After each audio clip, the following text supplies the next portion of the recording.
Hello, everyone. Welcome back to the tea. So, today we're talking about Lana Del Rey, and she talks about the backlash she received after she talked about a few female artists' sexuality in music. Hey, so I don't want to beat a dead horse and I don't want to, go on and on about this post thing, but I just want to remind you that in that post, my one and only personal declaration I've ever made, thanks for being so warm and welcoming, was about the need for fragility in the feminist movement. It's going to be important. And when I mentioned women who look like me, I didn't mean white like me. I mean the kind of women who, other people might not believe because they think, oh, well, look at her. She fucking deserves it or whatever. There's a lot of people like that, And, I just think it's sad that the women I mentioned about, whether they sing about dancing for money or whatever, the same stuff, by the way, that I've been singing about and chronicling for 13 years. That's why I'm in that echelon. Yes, they are my friends and peers and contemporaries. The difference is when I get on the pole, people call me a whore. But when Twigs gets on the pole, it's art. So, I'm reminded constantly by my friends that lyrically there are layers and complicated psychological, factors that play into some of my songwriting. But I just want to say,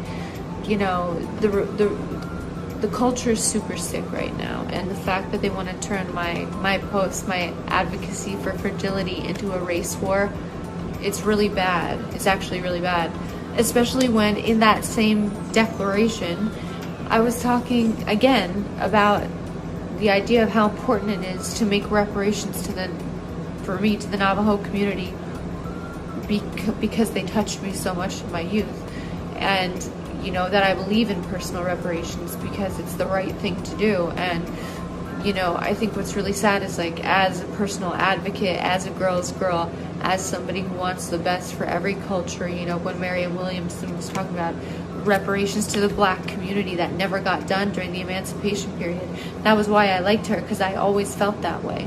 So I just want to say to all of the other women out there who are like me, good girls, good intentioned, who get fucked up the ass constantly by the culture just because you say what you really mean. I'm with you, and I feel for you, and I know that you feel for me, and I'm super strong. You can call me whatever.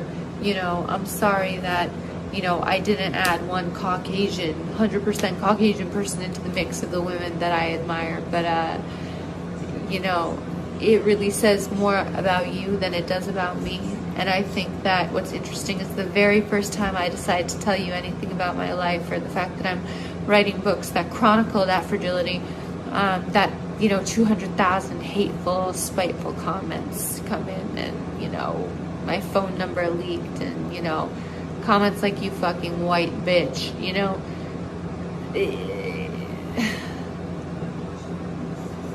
it's the opposite of the spirit of an advocate. It's what causes fragility, but it's not gonna stop me, period. So I just want to say, nobody gets to tell your story except for you, and even if that means it's kind of messy like this along the way, because unfortunately, when you have a good heart, it doesn't always shine through, and you trudge on anyway. You make those personal reparations to heal your own family karmic lineage and the sickness of this country. Domestic abuse, mental health problems is the second epidemic that's arising out of this pandemic. It's a real thing. That's what I was talking about. So, as ever, I'm grateful that my muse is still here, and that I have, over the last 3 years, been blessed to have the insight and ability to channel 2 books worth of beautiful poems. And, I think my new record, Chemtrails Over the Country Club, is special as well.